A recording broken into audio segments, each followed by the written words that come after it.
بالله من الشيطان الرجيم. بسم الله الرحمن الرحيم. السلام علیکم ورحمۃ اللہ وبرکاتہ۔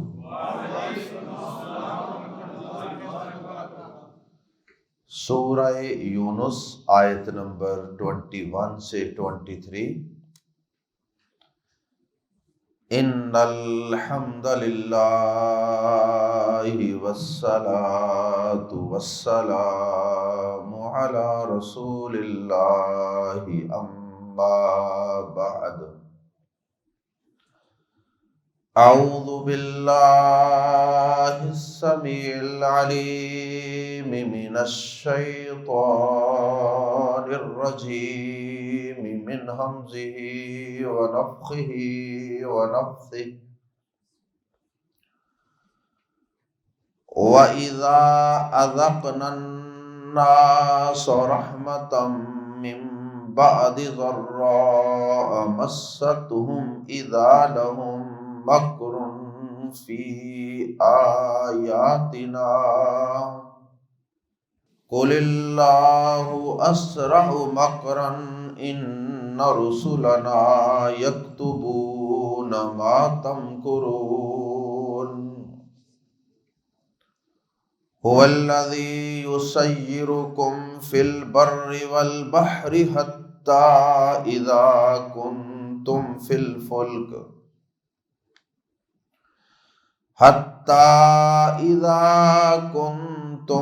فِي الْفُلْكِ وَجَرَيْنَ بِهِمْ بِرِيحٍ طَيِّبَةٍ وَفَرِحُوا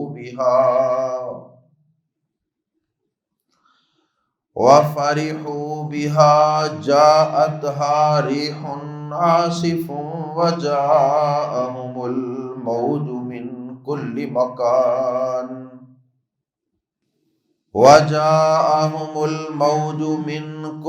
مَكَانٍ وَظَنُّوا أَنَّهُمْ أُحِيطَ بِهِمْ دَعَوُا اللَّهَ مُخْلِصِينَ لَهُ الدِّينَ لَئِنْ أَنْجَيْتَنَا مِنْ هَٰذِهِ لَنَكُونَنَّ مِنَ الشَّاكِرِينَ۔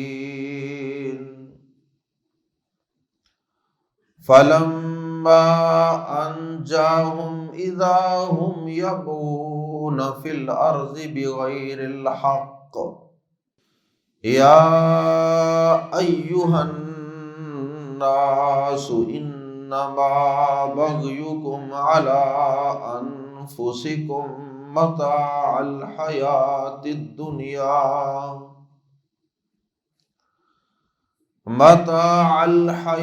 الدُّنْيَا ثُمَّ إِلَيْنَا مَرْجِعُكُمْ فَنُنَبِّئُكُمْ بِمَا كُنتُمْ تَعْمَلُونَ۔ آیات زیر تفسیر میں اللہ رب العزت نے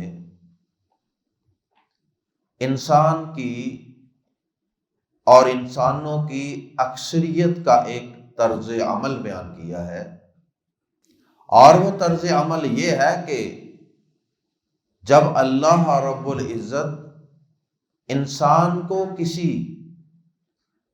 بیماری کے بعد صحت عطا فرما دیتے ہیں، کسی تکلیف کے بعد راحت و سکون عطا فرما دیتے ہیں، اور کسی جنگ کے بعد امن و سکون عطا فرما دیتے ہیں، تنگ دستی کے بعد خوشحالی عطا فرما دیتے ہیں، تو انسان بدل جاتا ہے، انسان سب کچھ بھول جاتا ہے، نہ صرف بھول جاتا ہے بلکہ اللہ رب العزت کی رحمت کو، اس کے فضل و احسان کو دیکھنے کے باوجود انسان اس تکلیف کے دور ہونے کے بعد بجائے اس کے کہ اللہ پاک کے اس فضل اور اس کے احسان اور اس کی رحمت کی وجہ سے انسان اللہ کی توحید پر ڈٹ جاتا، اللہ کی عبادت پر جم جاتا اور اس کے ساتھ کسی کو شریک ٹھہرانے سے توبہ کر لیتا، اس کی بجائے وہ اللہ کی آیات میں، اللہ کی کتاب میں اور معجزات میں اور انبیاء کرام میں وہ مختلف قسم کے ویک پوائنٹس ڈھونڈنا شروع کر دیتا، وہ ان پر مختلف قسم کے اعتراضات کرنا شروع ہو جاتا۔ اور یہ مضمون اس سے قبل اسی سورہ یونس کی آیت نمبر 12 اس میں بھی ہم پڑھ چکے ہیں۔ اللہ اکبر۔ وہاں اور یہاں دونوں مقامات میں تھوڑا سا فرق یہ ہے، وہاں پہ تذکرہ یہ تھا کہ جب مشکل وقت گزر جاتا ہے تو انسان بھول جاتا ہے، ایسے وہ احسان فراموش ہو جاتا ہے، ایسے بے وفائی کرتا ہے کہ جیسے اس پر کوئی مشکل وقت آیا ہی نہیں تھا اور اس نے ہمیں پکارا ہی نہیں تھا اور ہم نے اس کی مصیبت کو دور کیا ہی نہیں تھا۔ لیکن یہاں پہ انسان اس سے بھی ایک قدم اور آگے بڑھ کے اللہ پاک کی احسان فراموشی کرتا ہے۔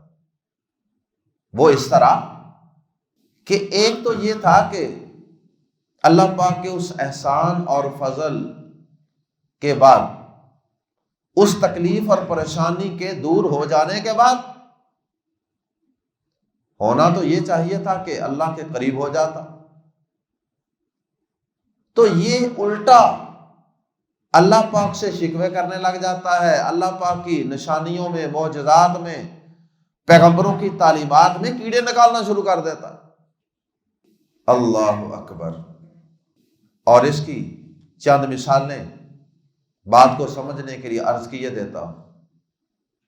جیسے فرعون کا قصہ قرآن مجید نے کئی مقامات پہ بیان کیا۔ اب فرعون کو حضرت موسیٰ علیہ السلام نے کتنے معجزات دکھائے، اس نے خود باقاعدہ مقابلے کے لیے سارا پلان کیا کہ ٹھیک ہے آپ بھی آؤ، میں بھی بلا لیتا ہوں جادوگروں۔ جب اس کے جادوگر نہ صرف شکست کھا گئے بلکہ شکست کے بعد فوری طور پہ انہوں نے موسیٰ علیہ السلام پر ایمان لانے کا اعلان کر دیا۔ اب ہونا تو یہ چاہیے تھا نا کہ ایمان لے آتا، لیکن ایمان لانے کی بجائے اس نے موسیٰ علیہ السلام کو جادوگر کہنا شروع کر دیا، اور موسیٰ علیہ السلام کے ساتھ اس نے باقاعدہ بلا وجہ قسم کی ایک ٹسل بنا لی، مخالفت شروع کر دی، اور جادوگروں کو سولی چڑھانے، پھانسی لٹکانے کا اعلان کر دیا۔ اسی طرح صحیح بخاری میں حدیث موجود ہے کہ ایک رات مدینہ منورہ میں اللہ پاک نے بارش نازل فرمائی۔ صبح فجر کی نماز کے بعد نبی صلی اللہ علیہ وسلم نے فرمایا کہ تمہارے رب نے آج رات کیا کہا، تمہیں اس بات کا علم ہے؟ علم تو نہیں تھا، صرف ایک تجسس پیدا کرنے کا طریقہ تھا نبی صلی اللہ علیہ وسلم کا۔ صحابہ نے کہا اللہ اور اس کے رسول صلی اللہ علیہ وسلم بہتر جانتے ہیں۔ آپ نے فرمایا کہ تمہارے رب نے آج رات یہ فرمایا ہے، یعنی آج رات یہ پیغام اللہ کی طرف سے آیا ہوگا، یہ وحی آئی ہوگی کہ آج رات میرے بندوں میں سے کچھ کافر ہو گئے اور کچھ مومن ہو گئے۔ پھر نبی صلی اللہ علیہ وسلم نے خود ہی اس کی وضاحت بھی فرمایا کہ جنہوں نے، اب یہ جو بارش ملی تھی رات کو، یہ اللہ کی ایک نعمت تھی، فضل تھا، اور قحط سالی کے بعد یہ خوشحالی کا ایک پیغام تھا، اور اس علاقے کے اندر تو بارش ویسے بھی بہت کم ہوتی، تو ان کے لیے یہ بارش ایک بہت بڑی نعمت تھی۔ تو فرمایا کہ جنہوں نے یہ کہا بارش کو دیکھ کر فلاں فلاں ستارے کی گردش کی وجہ سے یہ بارش نازل ہوئی ہے، فرمایا کہ اللہ پاک فرماتے ہیں کہ وہ تو کافر ہو گئے، انہوں نے تو کفر کیا. اور جنہوں نے یہ کہا کہ آج رات اللہ کے فضل و رحمت کی وجہ سے بارش ہوئی ہے، فرمایا وہ بندے مومن ہو گئے. اب اس حدیث کے اندر بھی آیات زیر تفسیر کے متعلق ایک نقطہ ہے، اور وہ یہ ہے کہ اللہ پاک نے ان پر رحمت کی بارش نازل فرمائی. اب بجائے اس کے کہ وہ اللہ کے قریب ہوتے، اللہ کی توحید پر مزید پختہ ہوتے، اللہ کا احسان مانتے، انہوں نے اللہ کی بجائے اسباب کی طرف دیکھنا شروع کر دیا، ستاروں کی طرف دیکھنا شروع کر دیا. حالانکہ ستاروں کی وجہ سے بارش نہیں ہوتی، یعنی اسباب کے لحاظ سے بھی یہ سوچ ان کی غلط ہے. تو انہوں نے اللہ کا احسان ماننے کے بجائے، اللہ کی توحید پر ڈٹ جانے کے بجائے، اللہ پاک کی بجائے اس بارش کی نسبت کر دی ستاروں کی طرف، یعنی شرک کرنے لگ گئے. اللہ اکبر. اور پھر اسی طرح اللہ پاک نے آیات زیر تفسیر میں ان مشرکین کا بھی تذکرہ کیا ہے، ان انسانوں کا بھی تذکرہ کیا ہے کہ جو مشکل کے وقت اللہ کو پکارتے ہیں، لیکن جب مشکل دور ہو جاتی ہے تو پھر غیروں کو پکارنے لگ جاتے ہیں. اور اس کی مثال امام نسائی رحمہ اللہ نے ایک حدیث نقل کر کے دی ہے. نبی صلی اللہ علیہ وسلم نے جب مکہ فتح کیا تو آپ نے 4 مردوں کے نام لیے اور 2 عورتوں کے نام لیے. 4 مرد اور 2 عورتیں، 6 لوگوں کی آپ نے ایک لسٹ جاری فرمائی، نوٹیفکیشن جاری فرمایا کہ ان 6 لوگوں کو جہاں بھی یہ ملیں قتل کر دو. ان 6 لوگوں کو یہ جہاں بھی ملیں انہیں قتل کر دو، چاہے یہ بیت اللہ کے غلاف کے ساتھ بھی چمٹے ہوئے ہوں، ان کو وہاں بھی قتل کیا جائے. کیونکہ یہ 6 وہ لوگ تھے جنہوں نے اسلام کو اور مسلمانوں کو بہت ہی شدید نقصان پہنچایا. یہ بہت بڑے اشتہاری قسم کے مجرم تھے. اگرچہ آپ نے فتح مکہ کے موقع پہ معافی کا عام اعلان کیا تھا، بڑے بڑے مجرم بھی لائنوں میں کھڑے تھے اور آپ نے ان کو معاف کر دیا تھا، لیکن 4 مرد اور 2 عورتیں، ان کو کوئی معافی نہیں. انہوں نے نبی صلی اللہ علیہ وسلم کی گستاخیاں بھی کی تھی، انہوں نے بہت کچھ کیا تھا. ان کے جرائم کچھ اور نوعیت کے، جن میں سر فہرست رسول اللہ صلی اللہ علیہ وسلم کی گستاخی تھی. آپ نے ان کو نامینیٹ کر کے کہا کہ ان کو قتل کیا جائے. اللہ اکبر. اب ان 6 افراد میں ایک شخص کا نام تھا اکرمہ بن ابو جہل. یہ ابو جہل کا ایک بیٹا تھا اکرمہ. اللہ اکبر. جب اس نے دیکھا کہ میرے قتل کا فیصلہ ہو چکا ہے، اعلان ہو چکا ہے، تو یہ مکہ مکرمہ سے فرار ہو گیا. بھاگتے بھاگتے بھاگتے بھاگتے سمندر تک پہنچ گئے، اور پھر سمندر کو پار کرنے کے لیے اس نے ایک کشتی کے اندر سواری کی. جب یہ کشتی میں سوار ہوا تو کشتی جب تھوڑا سا آگے گئی تو تند و تیز ہواؤں نے آ لیا اور وہ کشتی ہچکولے کھانے لگ گئی. اب اس کشتی کے اندر موجود لوگوں کی اکثریت مشرک تھی، شرک ہر طرف عام تھا. تو اس کشتی کے سواروں نے کہا کہ آج اس وقت جو صورتحال ہے، اب تم اپنے معبودوں کو چھوڑ دو اور خالص ایک اللہ کو پکارو. آج تمہارے معبود تمہارے کام نہیں آ سکے. جب اکرمہ نے یہ لوگوں کی گفتگو سنی تو اس کے دل کی کایا پلٹ گئی. اس نے کہا کہ اچھا، اگر سمندروں کے اندر الہ، معبود، پکارنے کے لائق، دعا کے لائق، مشکل کشائی کرنے والا وہ صرف ایک اللہ ہے، تو پھر خشکیوں کے اندر بھی مشکلات دور کرنے والا سچا معبود، مشکل کشائی، حاجت روائی کرنے والا، بیڑا پار لگانے والا، پھر وہاں بھی وہ ایک اللہ ہی ہے۔ اور ساتھ اس نے اپنے دل میں یہ عہد کر لیا، اے اللہ ایک دفعہ اگر آج تو مجھے بچا دے، میں تجھ سے وعدہ کرتا ہوں کہ میں یہاں سے بچ جانے کے بعد سیدھا تیرے پیغمبر جناب محمد الرسول اللہ صلی اللہ علیہ وسلم کے پاس حاضر ہو کر دربار رسالت میں پہنچ کر میں اپنا ہاتھ تیرے نبی کے ہاتھ میں دے کر اشہد ان لا الہ الا اللہ و اشہد ان محمد الرسول اللہ پڑھنے کا اعلان کر دوں، ایک دفعہ تو یہاں سے مجھے بچا لے۔ اور ساتھ اس نے کہا کہ محمد صلی اللہ علیہ وسلم بڑے درگزر کرنے والے ہیں، بڑے مہربان ہیں، اگرچہ انہوں نے میرا نام لے کے قتل کا اعلان کیا ہوا ہے، لیکن مجھے امید ہے کہ جب میں مسلمان ہونے کا اعلان کروں گا تو وہ مجھ پہ مہربانی فرمائیں، درگزر فرما دیں۔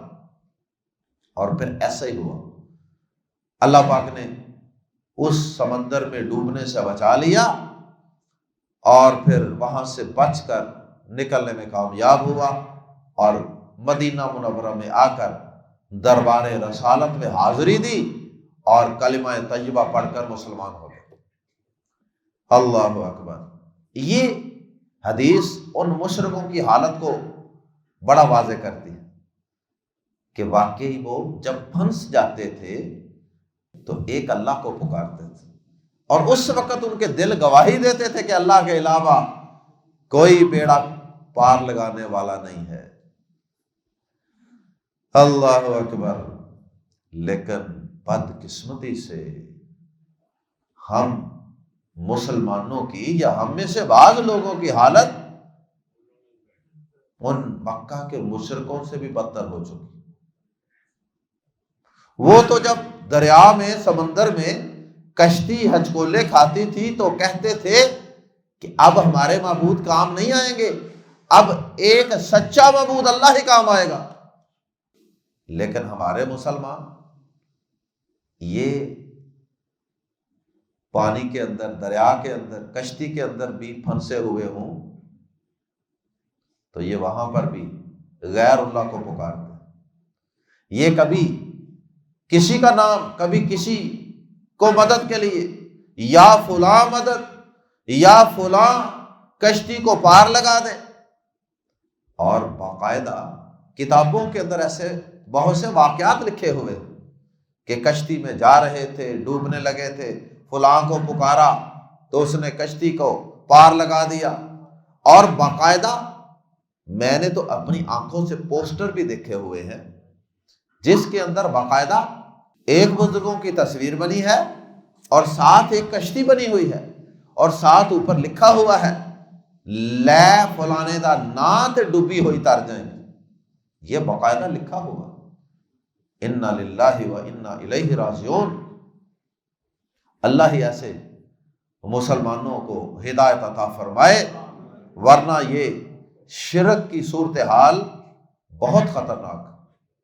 یہ مکہ کے مشرکوں سے بھی نعوذ باللہ ایک قدم آگے ہے۔ اللہ ہمارے تمام مسلمان بھائیوں اور بہنوں کو توحید خالص کی سمجھ عطا فرما دے۔ اللہ اکبر۔ آئیے قرآن مجید کے الفاظ میں پڑھتے ہیں، وَإِذَا، اور جب، اذقنا، ہم چکھاتے ہیں۔ ویسے یہ فعل ماضی ہے لیکن اذا کی وجہ سے ہم اس کا ترجمہ حال میں بھی کر سکتے ہیں لیکن ماضی میں بھی کیا جا سکتا ہے۔ وَإِذَا أَذَقْنَا، اور جب ہم چکھاتے ہیں، الناس، لوگوں کو، اور لوگوں سے مراد لوگوں کی اکثریت، سب لوگ نہیں۔ وَإِذَا، اذقنا ذائقہ چکھنا چکھانا، وَإِذَا أَذَقْنَا النَّاسَ اور جب ہم چکھاتے ہیں لوگوں کو رحمتاً کوئی رحمت کسی بھی شکل میں، شفا کی شکل میں، خوشحالی کی شکل میں، امن کی شکل میں، راحت و سکون کی شکل میں، من بعد ضراء من بعد بعد ضراء کسی تکلیف کے، من بعد ضراء کسی تکلیف کے بعد، مست ہم جس نے چھوا انہیں یا جو چھوتی ہے انہیں، جو پہنچتی ہے انہیں۔ اور جب ہم لوگوں کو کوئی رحمت چکھاتے ہیں کسی تکلیف کے بعد جو انہیں پہنچتی ہو، اذا تو اچانک، اذا فجائیہ، کبھی اذا کا معنی جب اور کبھی اس کا معنی اچانک، اور یہ سیاق و سباق سے آگے پیچھے سے دیکھ کے پتہ چلتا ہے، تو یہاں اچانک مراد ہے۔ اذا تو اچانک، لہم ان کے لیے یا ان کے بارے میں، مکرن کوئی نہ کوئی چال ہوتی ہے، مکرن نکرہ ہے، کوئی نہ کوئی چال ہوتی ہے، فی آیاتنا ہماری آیات میں۔ اذا اچانک، لہم ان کے لیے، مکرن کوئی چال ہوتی ہے، فی آیاتنا ہماری نشانیوں میں۔ تو اچانک ان کے لیے، ان کے پاس ہماری نشانیوں، ہماری قرآن کی آیات، ہماری آفاق میں پھیلی ہوئی نشانیاں، ہماری بارش اور ہماری دیگر نشانیاں، معجزات، ان کے متعلق ان کے پاس کوئی چال ہوتی ہے، کوئی نہ کوئی چال، کوئی نہ کوئی مکر۔ اور اس سے مراد اللہ پاک کی آیات اور نشانیوں پر اعتراض اور ان کا انکار، یہ مراد ہے چال سے۔ کوئی نہ کوئی ٹکوسلا، کوئی نہ کوئی بات وہ نکال لیتے ہیں توحید کے دلائل کا رد کرنے کے لیے، یہ مراد ہے چال سے۔ جیسے آج کے دور میں بھی جو لوگ شرک کی دلدل میں پھنسے ہوئے ہیں، آپ ان کو کوئی قرآن کی آیت توحید کی سکھا لیں، انہوں نے کوئی نہ کوئی ٹکوسلا، کوئی نہ کوئی مکر، کوئی نہ کوئی چال، کوئی نہ کوئی تدبیر نکالی ہوئی ہے آیت کا رد کرنے کے لیے۔ مثلا جی یہ قرآن مجید کی جتنی آیتیں ہیں نا توحید والی جو آپ سناتے ہیں، یہ ساری بتوں کے بارے میں، یہ ساری بتوں کے بارے میں۔ تو بتوں کے علاوہ آپ جس کو مرضی پوجیں، آپ کے لیے کوئی رکاوٹ نہیں۔ اب یہ ایک جملے کے ساتھ قرآن مجید کی ساری توحید والی آیتوں میں پانی پھیر دی، نعوذ باللہ من ذالک۔ کل کہہ دیجیے، اللہ اللہ اسرع زیادہ تیز ہے، اسرع افعل کے وزن پہ، سپرلیٹو ڈگری سے کہتے ہیں، اس میں تفضیل۔ قل اللہ کہہ دیجیے کہ اللہ اسرع، ایک لفظ ہوتا ہے سریع، سریع کا مطلب تیز، جلد باز، جلدی کرنے والا۔ تو یہ سریع تیز نہیں ہے بلکہ اسرع زیادہ تیز ہے، مکرا چال میں۔ کہہ دیجئے کہ اللہ چال میں تم سے زیادہ تیز ہے۔ اگر تم چال چل سکتے ہو، اگر تم اللہ کی آیات، معجزات، نشانیوں کا رد کر سکتے ہو کوئی نہ کوئی اپنی بات بنا کے، تو کیا اللہ پاک تمہارے ساتھ پھر اس کے جواب میں کوئی چال نہیں چل سکتا؟ وہ تم سے زیادہ تیز چال چل سکتا ہے۔ اور اللہ کے چال چلنے سے یہاں مراد یہ ہے کہ اللہ پاک ان کو مہلت دے دیتا ہے، فوراً گرفت نہیں کرتا، اور مہلت کو اور دراز کر دیتا ہے، اور ان پہ سہولتوں کے دروازے اور کھول دیتا ہے، تاکہ یہ مزید اللہ کی نافرمانیوں میں آگے بڑھتے جائیں اور اپنا نامہ اعمال سیاہ کرتے چلے جائیں۔ اور یہ اصل میں اللہ کی چال ہوتی ہے۔ اس کے بعد پھر اللہ پاک جب وہ اپنا نامہ اعمال گناہوں سے خوب سیاہ کر لیتے ہیں، تو پھر اللہ پاک ان پر اتنی ہی بڑی گرفت فرماتا. اِنَّ رُسُلَنَا بے شک ہمارے بھیجے ہوئے. یہاں چونکہ رسول سے مراد فرشتے ہیں اس لیے ہم اس کا ترجمہ رسول کی بجائے بھیجے ہوئے ترجمہ کر رہے ہیں. اِنَّ رُسُلَنَا بے شک ہمارے بھیجے ہوئے یکتبون لکھ رہے ہیں ما تمکرون جو تم مکر کرتے ہو، جو تم چال چلتے ہو، جو تم اللہ کی آیات معجزات توحید کے دلائل کا انکار کرنے کے لیے چالیں چلتے ہو نا. اللہ پاک کے بھیجے ہوئے یعنی کرامن کاتبین جو تمہارے دائیں بائیں موجود ہیں وہ لکھ رہے ہیں. هو الذی وہی ہے جس نے، وہی ہے جو یسیر چلاتا ہے. سیر کا معنی چلنا اور سیر یسیر چلانا، چلاتا ہے. یسیر چلاتا ہے کم تمہیں فی البر خشکی میں والبحر اور سمندر میں. وہی ہے جو تمہیں خشکی اور سمندر میں چلاتا ہے. حتی یہاں تک کہ اذا جب کن تم ہوتے ہو تم فی الفلک کی کشتیوں میں، یہاں تک کہ جب تم کشتیوں میں ہوتے ہو وجرینا اور وہ چل پڑتی ہیں. جرا یجری تجری من تحتها الانہار آتا ہے نا، تجری یہ اسی سے لفظ نکلا ہے. اور جرینا وہ چل پڑتی ہیں بہم انہیں لے کر، ان کے ساتھ یعنی انہیں لے کر انسانوں کے ساتھ، بھی ساتھ ریحن ہوا طیبۃ عمدہ، عمدہ ہوا کے ساتھ. یہاں تک کہ وہ کشتیاں ان انسانوں کو عمدہ ہواؤں کے ساتھ، اس دور میں کشتیاں صرف ہواؤں وغیرہ سے چلتی تھی نا، تو عمدہ ہواؤں سے مراد موافق ہوائیں. جب کشتیاں چلتی تھی تو کچھ موافق ہوائیں ہوتی تھی کہ جس سے کشتی والوں کو فائدہ ہوتا تھا. جدھر وہ چلنا چاہتے ہیں ادھر کی ہوائیں جب ہوتی تھی تو وہ موافق ہوائیں ہوتی تھی، فائدہ مند ہوائیں، طیب ہوائیں، مفید ہوائیں. وَجَرَيْنَ بِهِمْ بِرِيحٍ طَيِّبَةٍ اور وہ انہیں لے کر عمدہ یا موافق ہوا کے ساتھ چل پڑتی ہیں. وَفَرِحُوا اور وہ خوش ہوتے ہیں بی پر ہا ان کشتیوں. وَفَرِحُوا بِهَا تو وہ اس پر خوش ہوتے ہیں. ہا سے مراد یہاں ریحن بھی ہو سکتا ہے. وَفَرِحُوا بِهَا اور وہ ان ہواؤں پر خوش ہوتے ہیں کہ موافق ہوائیں چل رہی ہیں. جاءتها تو آ جاتی ہیں، جاءت آ جاتی ہیں، ہا ان کشتیوں پر ریحن عاصفن سخت تیز ہوائیں، غیر موافق ہوائیں، طوفانی ہوائیں. وجاءہم الموج اور آ جاتی ہے ان پر موج، من کل مکان ہر جگہ سے. موجیں ہواؤں کی وجہ سے کشتیاں ہچکولنے لینے لگ جاتی ہیں اور موجیں پانی کی بھی آ جاتی ہیں ہر طرف سے. وَظَنُّوا أَنَّ زن کا جو لفظ ہے اس کا معنی گمان بھی ہوتا ہے، لیکن جب اس کے ساتھ آگے پیچھے انا یا انا کا لفظ آ جائے تو پھر اس کا معنی یقین.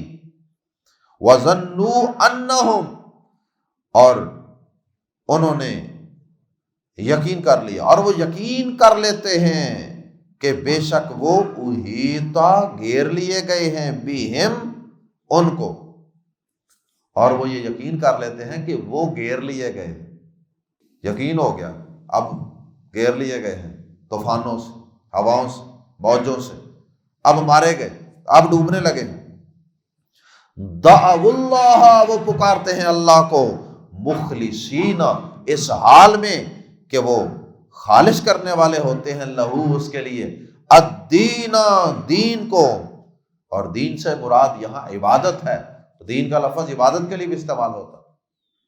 دعوا اللہ مخلصین لہ الدین تو وہ اللہ کو اس طرح پکارتے ہیں کہ ہر عبادت اس کے لیے خاص کرنے والے ہوتے ہیں. لئن، اور کہتے کیا ہے؟ لفظ برلا البتہ، ان اگر، ان جیتا، تو نے نجات دی، نہ ہمیں من ہادی ہی، اس سے، لنکونن، تو ہم ضرور ہی ہو جائیں گے من الشاکرین، شکر کرنے والوں میں سے. اور شکر سے مراد یہاں توحید پر ڈٹ جانے والے، توحید پر چل کے شرک نہ کر کے ہم تیرا شکر ادا کریں گے. یا اللہ ایک دفعہ نجات دے دے. اللہ اکبر. جیسے وہ کشتی والوں نے کہا تھا، کشتی کے اندر موجود لوگوں نے کہا تھا. اللہ اکبر. فلما، پھر جب، انجا، نجات دے دی، ہم انہیں، فلما انجاہم، پھر جب اس نے انہیں نجات دے دی، اذا ہم، تو اچانک وہ، یبغون، سرکشی کرنے لگتے ہیں. باغیون، اذا ہم یبغون، تو اچانک وہ سرکشی کرنے لگتے ہیں، فی الارض، زمین میں، بغیر الحق، نہ حق. سرکشی سے مراد یہاں شرک، غیر اللہ کو پکارنا. اور بھی سرکشی کی کئی صورتیں ہیں، لیکن بطور خاص سرکشی سے مراد یہاں شرک. یا ایھا الناس، اللہ پاک نے آخر میں نصیحت فرمائی، یا ایھا الناس، اے لوگو، انما بغیکم، انما، صرف، بے شک بھی مانا ہو سکتا ہے اور صرف بھی، محض، صرف، انما، صرف، بغیکم، تمہاری سرکشی، اعلی، خلاف ہے، پر ہے، انفسکم، تمہاری جانوں کے. انما بغیکم علی انفسکم، تمہاری سرکشی تمہاری جانوں پر ہی ہے. یعنی اس کا وبال تمہاری اپنی جانوں پر ہی ہے. جو شرک کرے گا اپنا ہی بیڑا غرق کرے گا، جو سود کھائے گا، نافرمانی کرے گا، نماز نہیں پڑھے گا، اللہ کی بغاوت و سرکشی کرے گا، وہ اپنا ہی نقصان کرے گا، اپنے ہی پاؤں پر کلہاڑی مارے گا، کسی کا تو کچھ نقصان نہیں کرے. اس لیے کسی کے ساتھ ضد نہ باندھو کہ چونکہ فلاں توحید کی دعوت دیتا ہے لہذا میں نے شرک پر ہی مرنا. نہیں، نقصان اپنا کرو گے، اس کا کیا جائے گا. متاع الحیات الدنیا،